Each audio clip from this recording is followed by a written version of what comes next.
एक पाकिस्तान की बड़ी जमात, मकबूल तरीन जमात, जो इस वक्त मुख्तलिफ सर्वे में, मुख्तलिफ राय में कि 70% उसका वोट बैंक है, उसको सियासी निज़ाम से निकालने के लिए, सियासत से आउट करने के लिए वो मजालिम किए जा रहे हैं कि जिसकी 76 साल में एक मिसाल नहीं मिलती। कोई एक वज़ीर-ए-आज़म बता दें जिस पर 200 मुकदमात हों, कोई एक ऐसी जो नवाज शरीफ साहब को सहूलत मिल रही है जिसे इमरान खान लंदन प्लान कहते हैं, मेरे खबरों के मुताबिक वो ठीक है।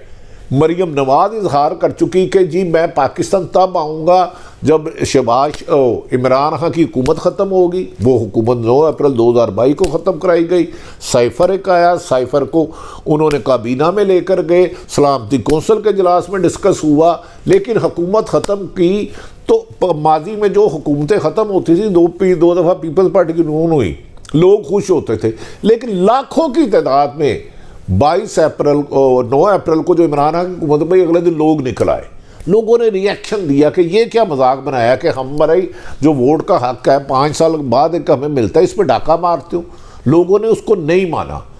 पीडीएम की एक 13 जमातें, किसी का सर, किसी का नाक, किसी का पाँव पकड़ के चूचू का मुरब्बा बनाया गया। उन्होंने मां सवाए अपनी केसेस ख़त्म कराने के अरबों रुपए, खरबों रुपए के पीपल्स पार्टी और पीडीएम की जमात ने अपने आप को ड्राई क्लीन कराया। उस ड्राई क्लीन की अवाम ने कीमत ये दी कि 100 गुना ज़्यादा महंगाई बढ़ गई। बिजली की कीमत इतनी बढ़ गई कि घर का किराया देने की बजाय आपको कुछ सामान बेचना पड़ता था। आप रोटी एक वक्त की नहीं खा सकते थे।